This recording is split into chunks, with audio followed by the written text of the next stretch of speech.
मी सीमास पुणेरी स्वाद मध्ये तुमचं सर्वांचं स्वागत आहे। चला तर आज आपण सगळ्यात सोपा आणि पौष्टिक नाश्ता म्हणजे कांदा पोहे। चला तर साहित्य बघूया। 2 बारीक आकाराचे कांदे बारीक कापून घेतले आहेत।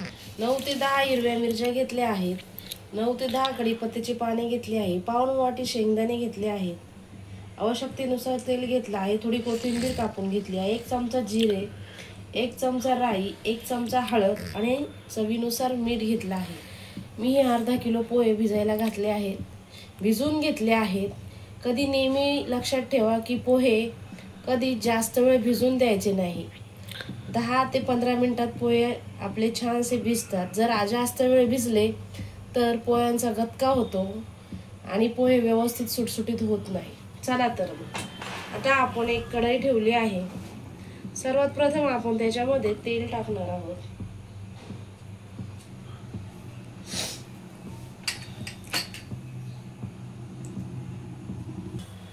तेल तापलं आहे।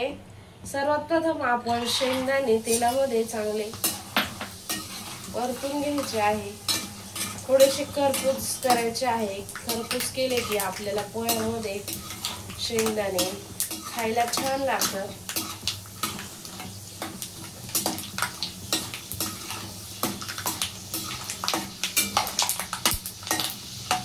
1 ते 2 मिनिटं आपण असे शेंगदाणे तेलामध्ये छानसे खरपूस होऊन द्यायचे आहे।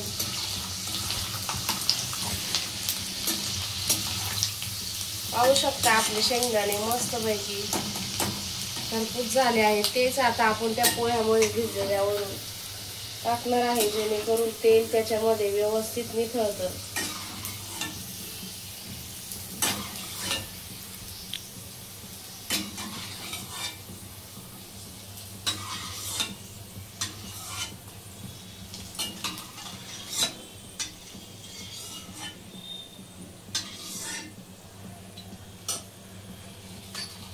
सर्वात प्रथम आपण त्याच्यामध्ये कढीपत्त्याची पाने टाकणार आहोत।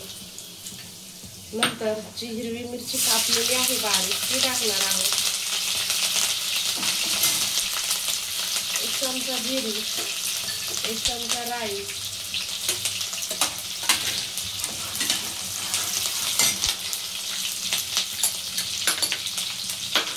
तर आपण त्याच्यामध्ये कांदा ऍड करणार आहोत। कांदा छान तेलामध्ये मिरच्या आणि कांदा परतून घ्यायचा आहे। आता आपण 1 चमचा मीठ त्याच्यामध्ये टाकणार आहोत। व्यवस्थित कांदा त्याच्यामध्ये मिठामध्ये परतून घ्यायचा आहे। अगदी 10 मिनिटात 8 ते 10 मिनिटात आपले कांदा पोहे तयार होतात। चला तर आपण याच्यामध्ये 1 चमचा हळद टाकणार आहोत। हळद टाकल्यावर तेलामध्ये छानसं हळद परतून घ्यायची आहे। आता आपण याच्यामध्ये जे पोहे आहेत ते आपण याच्यामध्ये अशा व्यवस्थित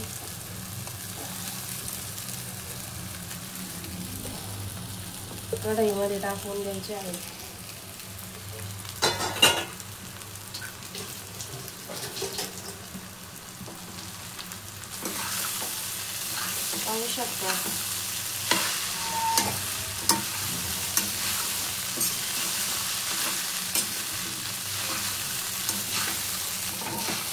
पाहू शकता आपले 3 ते 4 मिनिटे कांदा पोहे चांगले परतून झाले आहेत। आपण आता ती कोथिंबीर त्याच्यामध्ये भरपूर सारी कोथिंबीर तुम्हाला जर आवडत असेल तर जास्त घातली तरी चालेल। कोथिंबीर घातल्यावर फक्त अर्धा ते 1 मिनिटच आपण हे त्याच्यामध्ये व्यवस्थित मिक्स करून घ्यायचं आहे। पाहू शकता आपले कांदा पोहे आता तयार झाले आहेत। आता आपण गॅस बंद करायचा आहे। पाहू शकता आपले चटपटीत असे कांदा पोहे तयार आहेत। तुम्ही एकदा असे कांदा पोहे करून बघा। जर माझा पदार्थ तुम्हाला आवडले असेल तर माझ्या चॅनलला लाईक करा, सबस्क्राईब करा। धन्यवाद।